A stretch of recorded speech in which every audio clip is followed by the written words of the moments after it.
The following podcast discusses topics about mental health struggles and illnesses, including trauma, loss, grief, and a brief mention of cancer.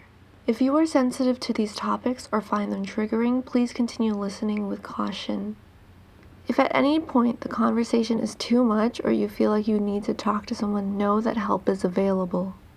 You can call the Guam Behavioral Health and Wellness Center 24-hour crisis hotline at 647-8833 or the National Suicide Prevention Lifeline at 1-800-273-TALK or 1-800-273-8255.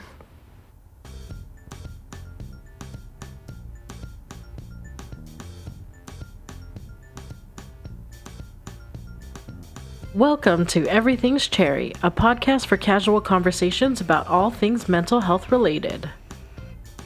On this podcast, we share personal stories, advice from professionals, and other musings on how everything and anything can relate to our mental health. I'm CJ. I'm Ruzelle. And today we have a special guest with us. We have Joyce Torres, storyteller, actorvist, and all-around awesome creative. Welcome, Joyce. Thank you for joining us today. Hello, friends. Thank you for having me. Joyce, if you just wanted to start by giving an introduction of who you are and what you do. For sure. So like Suge said, I'm a storyteller, an activist, and an artist, really a Jill of many trades. I don't know. I like the theater. I like music. I love to write. I love to perform. Just someone that likes to tell a good story, and the multiple outlets that, I dabble with. That's me. Awesome. Well, thank you so much. Yeah, thank you so much for joining us. Yeah. Of course, friends. Thank you for having me. This is awesome. Yeah. So, I'm just going to go ahead and throw out here that, this isn't meant to be, a formal interview, right? We're just girls chatting, right? We're just chilling here, right? The whole point of Everything's Cherry is to make the conversation about mental health to seem more accessible, and for people to feel like they can talk about it more, right? So that being said, if you don't mind at all starting with this, do you want to kind of talk about a little bit of your personal journey with your mental health? Yeah, of course.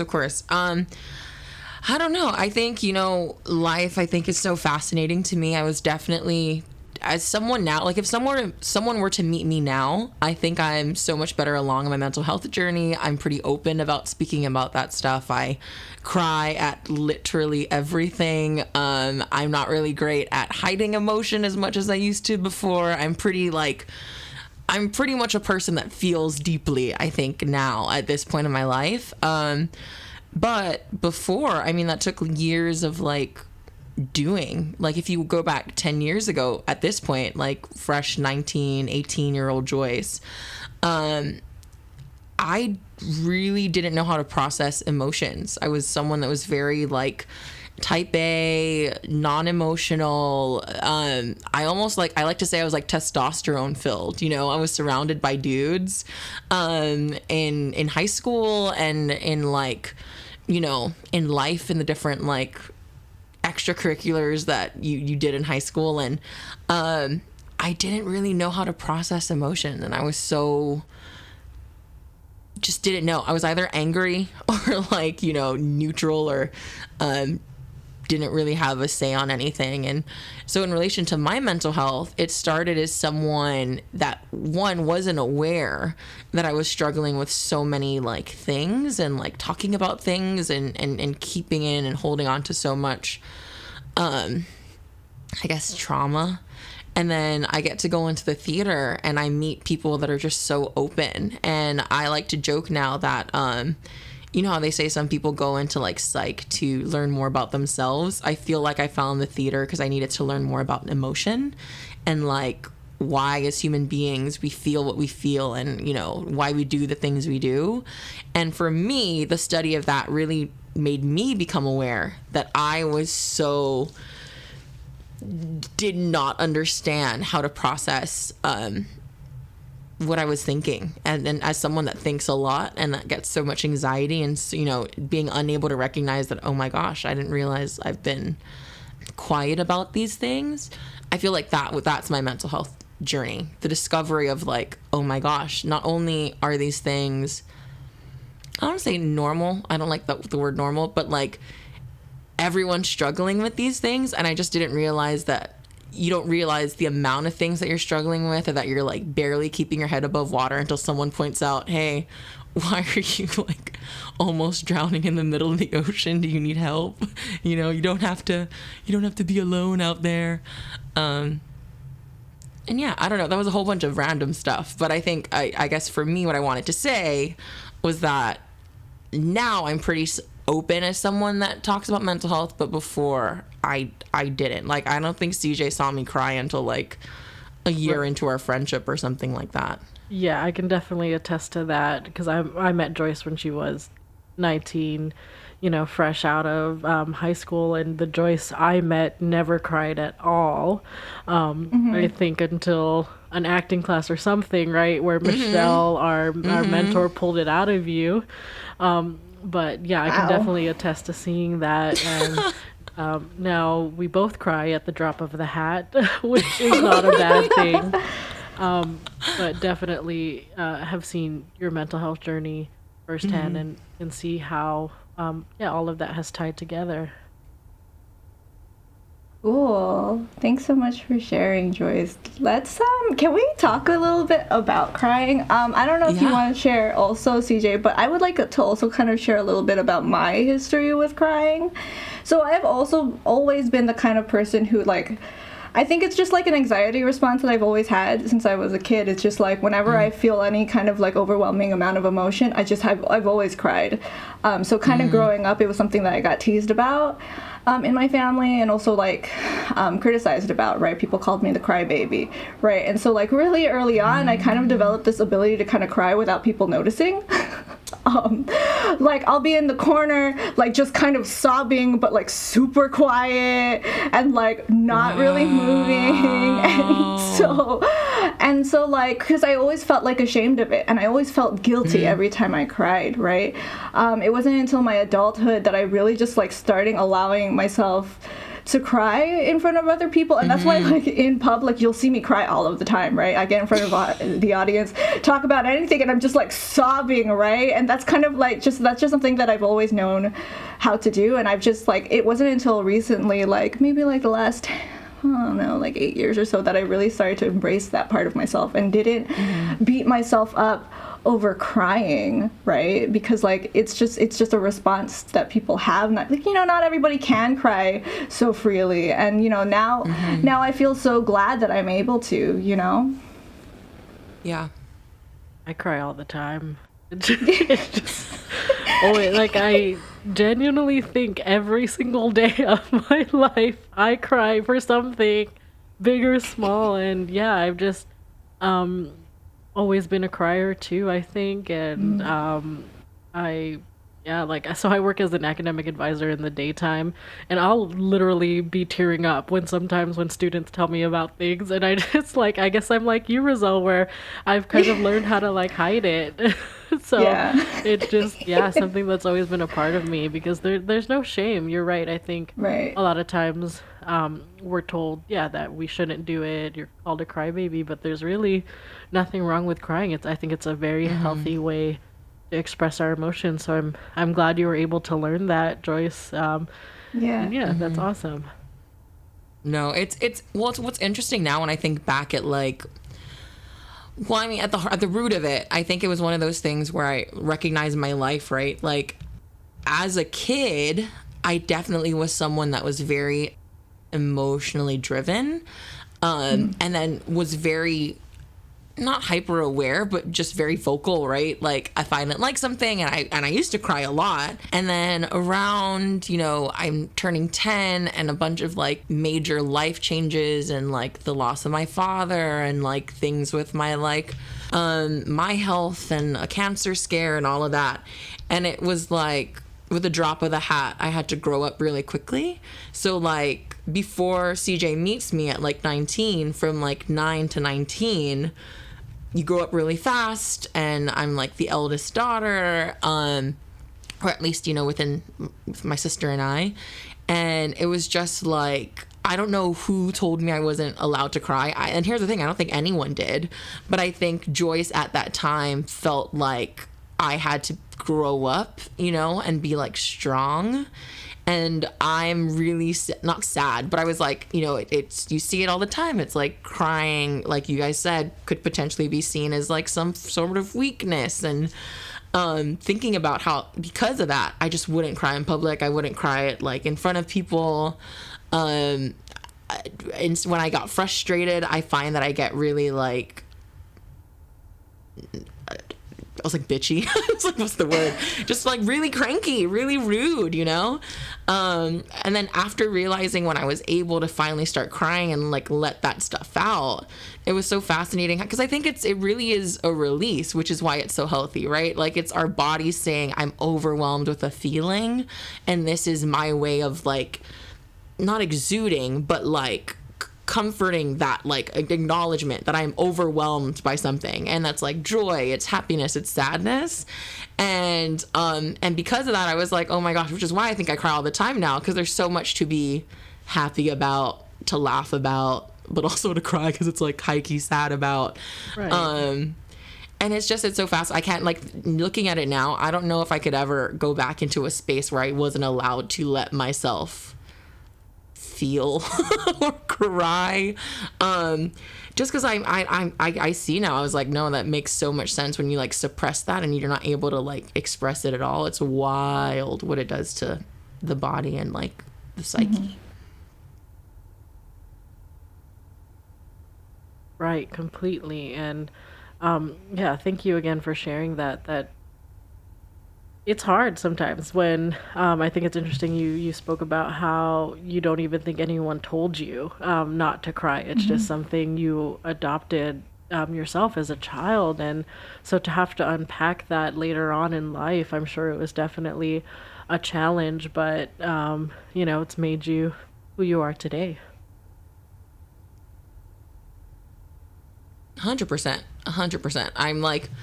I'm hyper. I mean, it's really nice, I think, like with what I'm trying to do with my life, that I'm so grateful that making sure mental health is a priority. I think now I acknowledge now is like a big, you know, it's a task as a human being, but also like as an artist, I was like, it is so imperative. Like you have to not have your emotions sorted out, because I don't think any of us are ever going to truly like be 100%. But I think if you're starting to become aware of emotion, I think it really does, at least for me, it served me a lot as an artist, as a performer, as a writer. I don't think, at least in my life, I don't see myself, hopefully not ever distancing myself again and like reverting.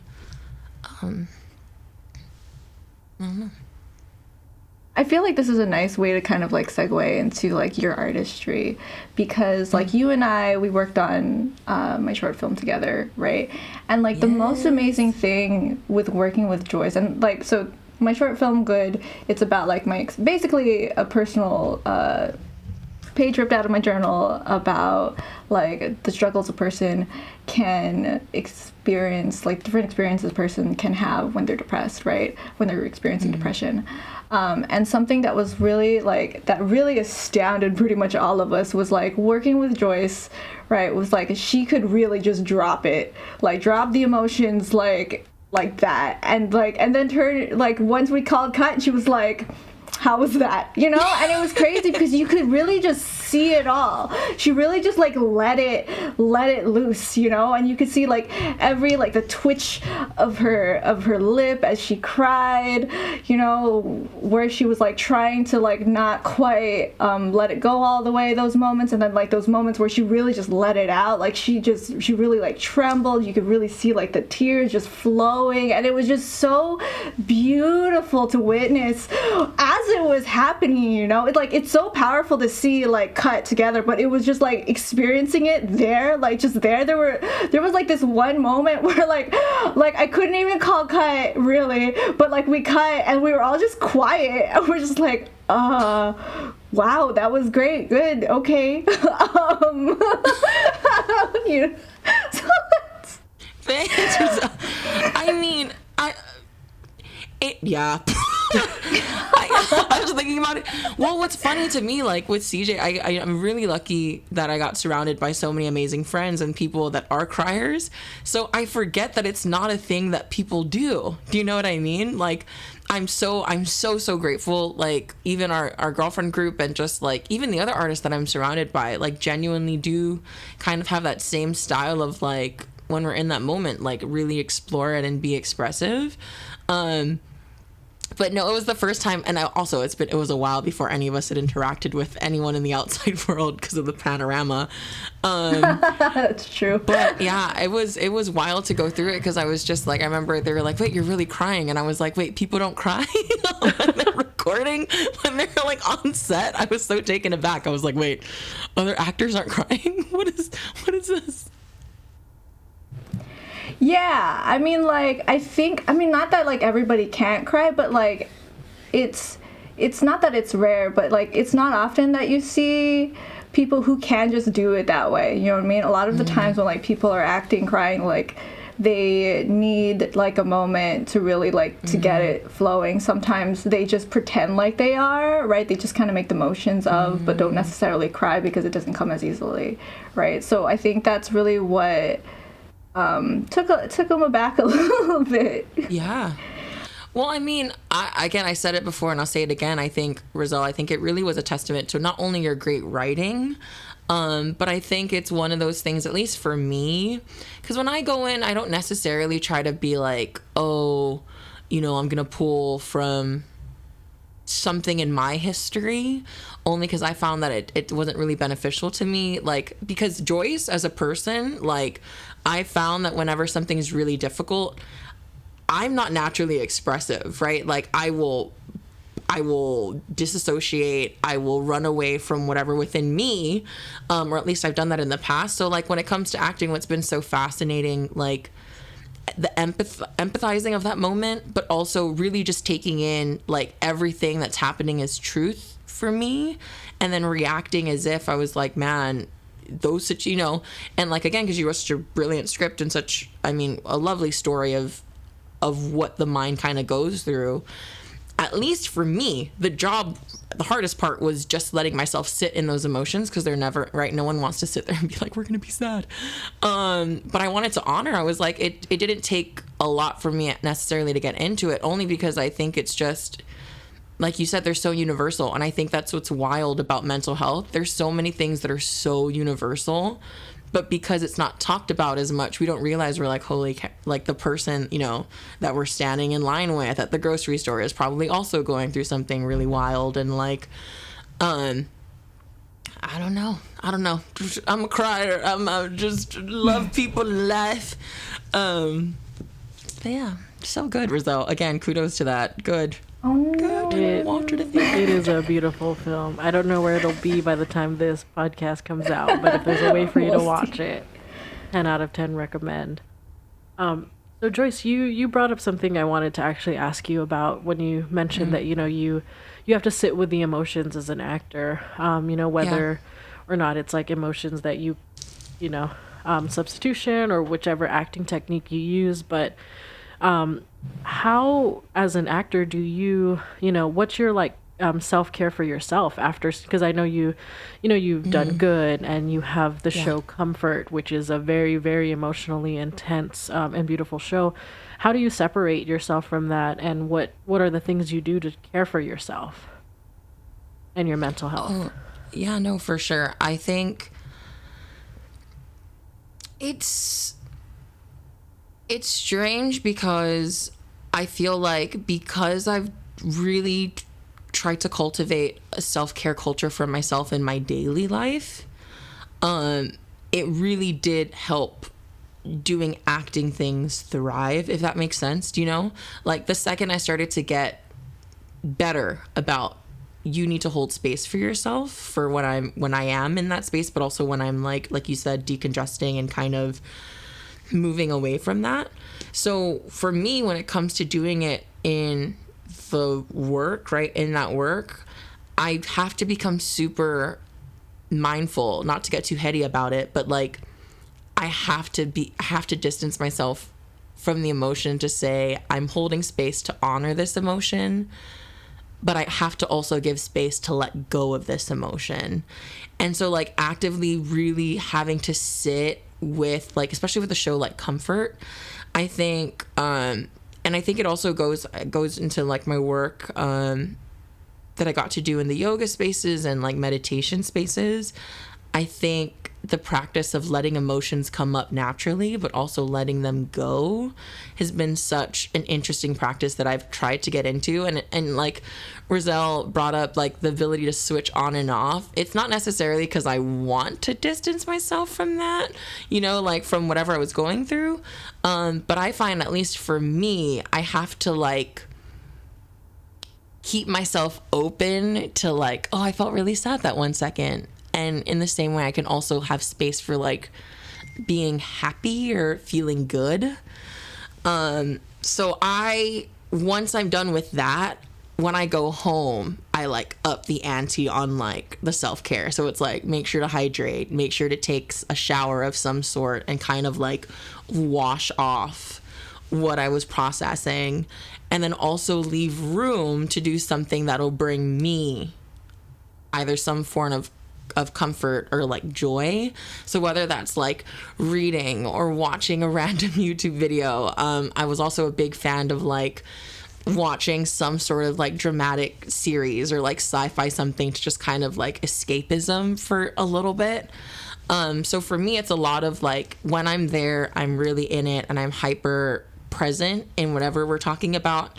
But the second we're off, I have to give myself permission to like leave it. Do you know what I mean? I have to be like, okay, that was really lovely, but I have to pull myself out for, you know, self-care's sake. But also to show me that like, you know, because the body doesn't know. Our bodies or our minds are so special like that. Like even when like you get re-triggered, it feels like it's happening all over again. It's because our body isn't aware that these things aren't happening in real time. Does that make sense? Mm-hmm. So I have to like, even though when I'm acting, I'm not pulling from my stuff, I have to be aware that like my body is, or at least the way I try to work, my body's kind of was feeling those things. So I have to be extra sensitive and careful and mindful with myself to do whatever feels good to make sure that I'm okay. And sometimes, honestly, it does mean having to go and pick up like a pint of ice cream. Like, I don't know. That's not what it is normally. Some days it's really easy and I'm able to be like, oh, I'm good. And other days it's like, I think I need to talk to a friend or, you know, I have to like really do like a form of out processing. Cause it's, I mean, you know, it's emotions, man. I don't know if that made sense. No, that totally made sense. And thank you so much for sharing those. I think those tips and tools are great, even for people who aren't actors and people, you know, our goal with this podcast, right, is to get people to start talking about their mental health. But we want to make sure that people are able to talk about it in a safe way, you know, that isn't triggering to them. And so even if you're listening and you're not an actor, you know, those are great tips to step back when you get overwhelmed, even just sharing your own story. So thank you for that. Thanks. When I think about mental health, though, for me, what's been so lovely, I think, about making the conversation more normal, and like bringing it up with like friends and girlfriends, like stuff like that. Like, it's so strange because I don't realize that it is part of the work to talk to your girlfriends or to have like, you know, just a kind of vent session to vent.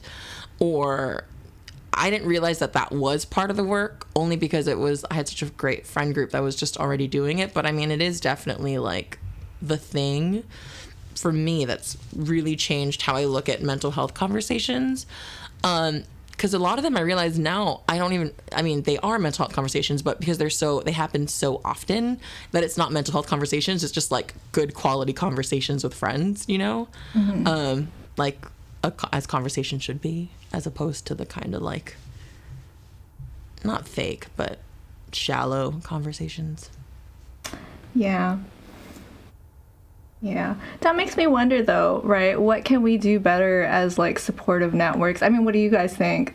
you know, we can do better to support our friends when we're trying to have like healthy mental health conversations. What do you think really works for you guys?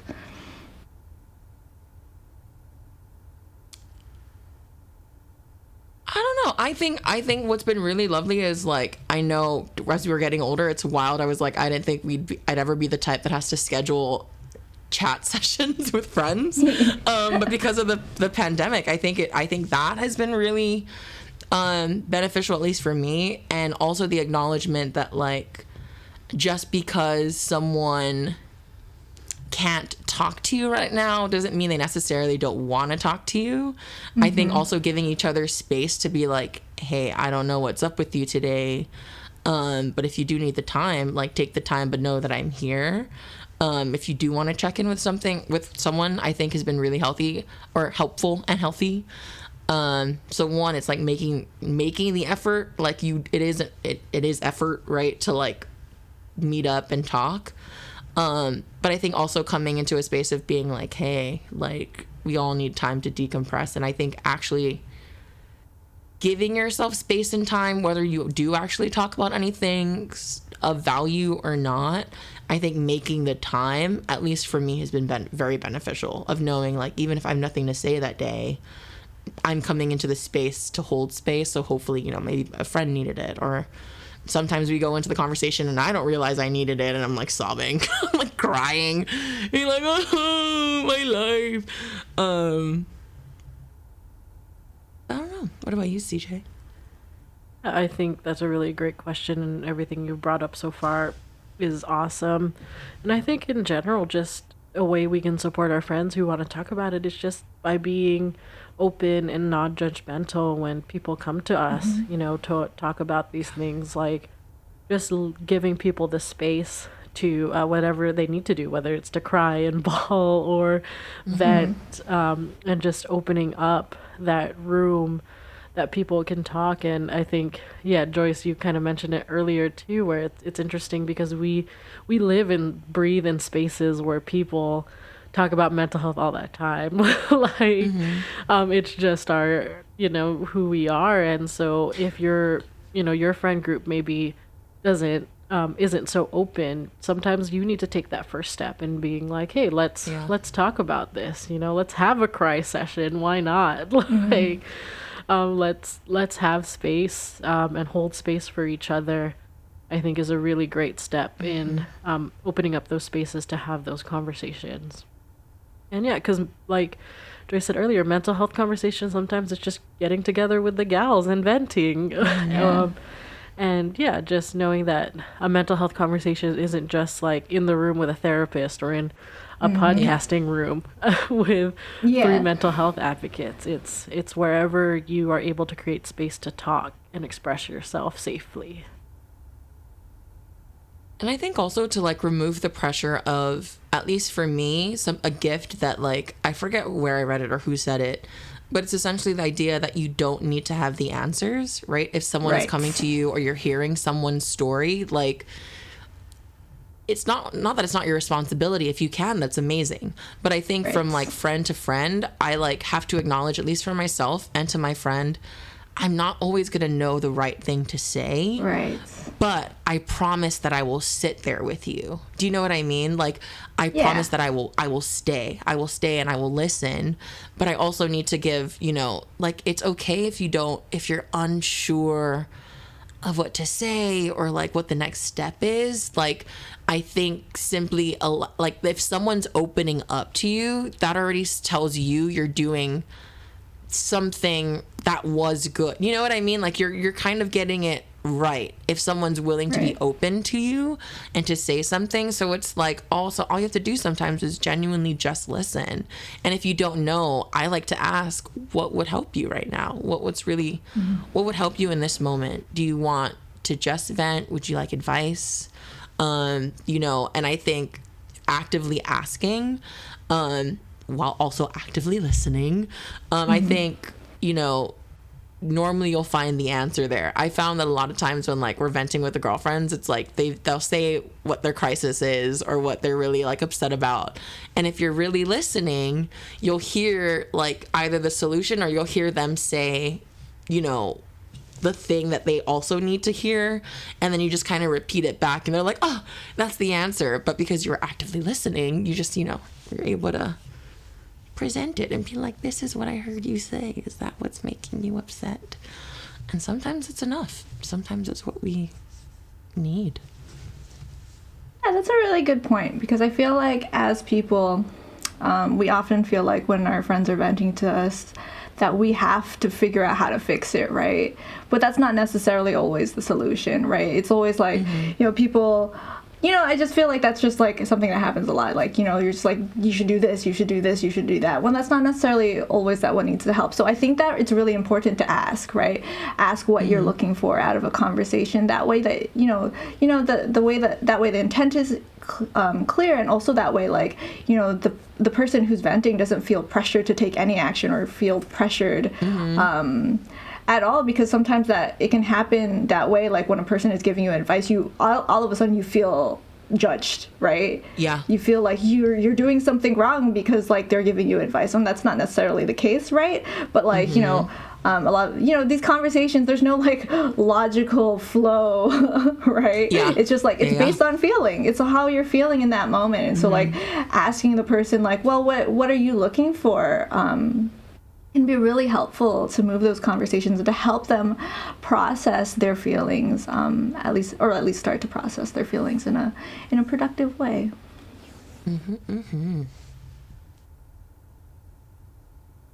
Yeah, and so, Joyce, thank you so much for sharing a lot of your personal journey with learning how to cry and how to hold space. I know that you do a lot of work as an artist advocating for mental health. Can you tell a little bit about the work you do and kind of why it's important to do that at that level? Yeah, of course. Well, I mean, it's multiple things, right? So, like, one of the big things that I'm really grateful that I'm able to be a part of right now is I'm one of the directors for the Unspoken series of shows. And Unspoken is kind of like an original works anthology and a celebration not only of original works, but a celebration of expression. And a big part of what I like to do and what I want to do more in the future is taking a space like the theater and showing that it can be a safe space for expression. And then also showing people how do we translate how we're feeling or our stories into something in that style has been a big part of my life for the past 3 years now.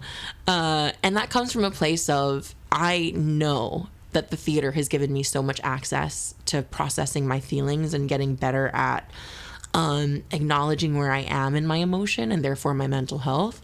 And so a big part of my mission now is to join others who want to also share that gift.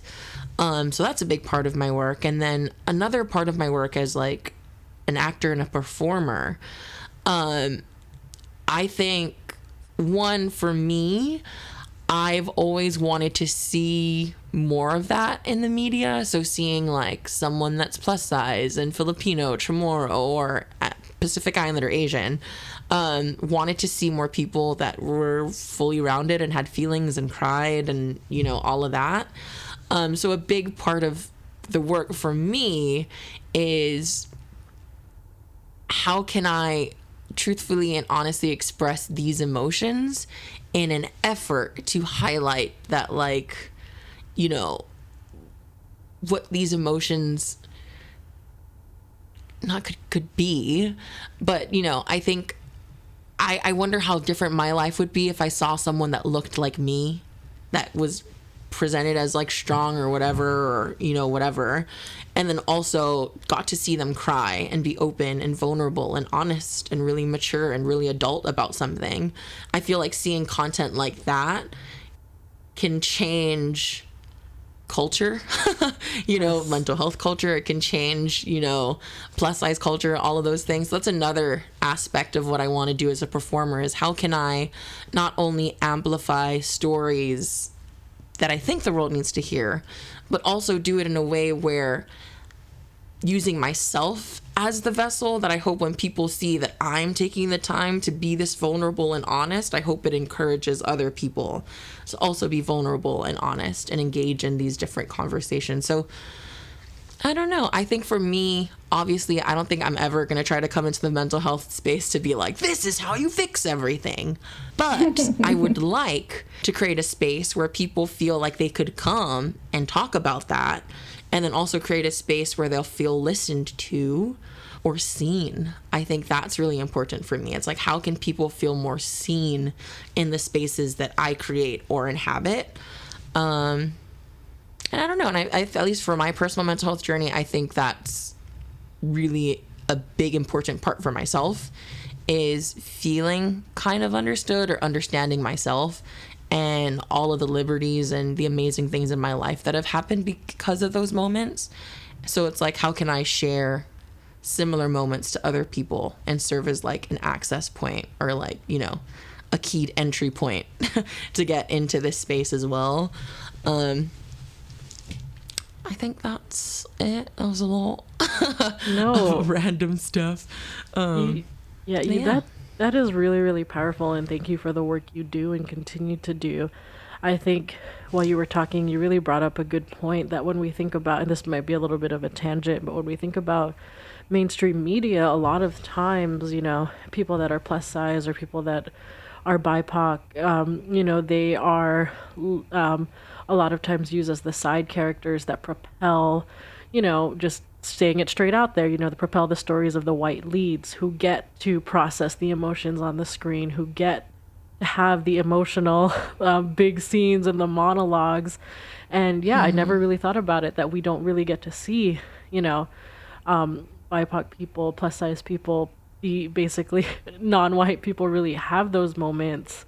And I think that is so powerful to want to be able to represent that in the media, not just representation, but representation across all boards, right? Of the spectrum of emotions. Like, yes, we love to see strong Asian leads, but we also want to see well-rounded leads. And so, yeah, that is really powerful. And we're super excited to see what you're going to be doing.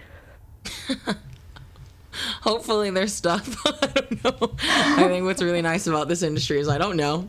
Maybe next year I'm a lawyer. I don't know. But for the meantime, I'm enjoying creating stories.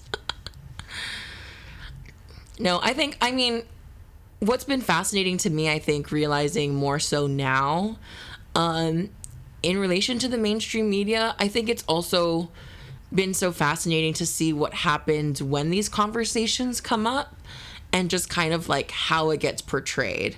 And I feel like it is a mix between like either the glamorization where I was like, okay, I get it, but it's like just they kind of skim the surface of something, or like I'll see something else come up and I'm not saying they were reckless, but I have seen some projects where like they bring up things that are kind of like potentially traumatizing and triggering, and I'll know, I'm like, that was a male director, and that male director totally did not come into this project trying to not make that a safe space, but like, you know, I don't know, just so many things in the media where I'm like, I want to see kind of more of that content, but I also think there's different ways to approach the material, right. You know? There's ways to talk about trauma without like inducing it, you know? Yeah. Well, thanks, Joyce, so much for sharing all that. I think you made a lot of really great points. Was there anything else that you really wanted to share or tell our listeners? Hopefully there's plural. Yeah. No, you guys are going to totally have listeners. I have no doubts that there will be listeners. Hello, listeners. No, I think the one thing that I do, I guess, want to bring in, since we've talked a lot about acting and like how doing that in my personal life, one of the things that I think has served me the most is the understanding that all our emotions go through a singular channel. Does that make sense? Like everything that we feel, right? There's like, it's going through one way, right? Joy, love, sadness, anger, all of that gets channeled through kind of the same space. So whenever we block off something, right, when we're like, oh, I'm not going to feel sadness or joy, or I'm just going to feel angry, at any time, if you put like a wall up or a blockade, right, to not feel those things, you rid yourself opportunity of all the other stuff. And I only say that, right, not because like I'm like, oh, don't build walls, but I think it's just be aware. It's like, you know, the same way that we're able to feel, right, it all goes through the same place. And if you allow yourself to be open, right, and it's gonna be scary because you're gonna be like, oh, I really feel sad today, but your ability to feel really sad also tells me you have such an amazing ability to feel so much joy as well. And that feeling is not bad. It is a superpower, and not a lot of people feel deeply. And I know a lot of people that probably will never feel deeply through their lives. So to anyone that's out there that feels like, oh, I feel too much, or I cry too much, that just tells us that because you can feel things so vividly, that you're going to be able to feel everything else so vividly. So I know sometimes you're going to feel sad, but I have so much hope that in the same space that held sadness, there's room and potential for love, light, and joy, and laughter, and good things. What a beautiful, beautiful way to end this. What is it? Safe messaging for mental health. Always end with a hopeful note. Yes, exactly. So with that, we'd like to thank you so much, Joyce, for being here on our journey with this podcast. Thank you everyone who is listening, and we'll see you, you'll hear us next time. Special thanks to Andrew Speed for sound editing, mixing, and creating our intro music. In honor of Mental Health Awareness Month, new episodes of Everything's Cherry will be available every Wednesday for the entire month of May. Please be sure to tune in and listen, or find our visual podcasts available on YouTube. Don't forget to find and follow us on Instagram at Everything's Cherry Guam. We'll see you next time.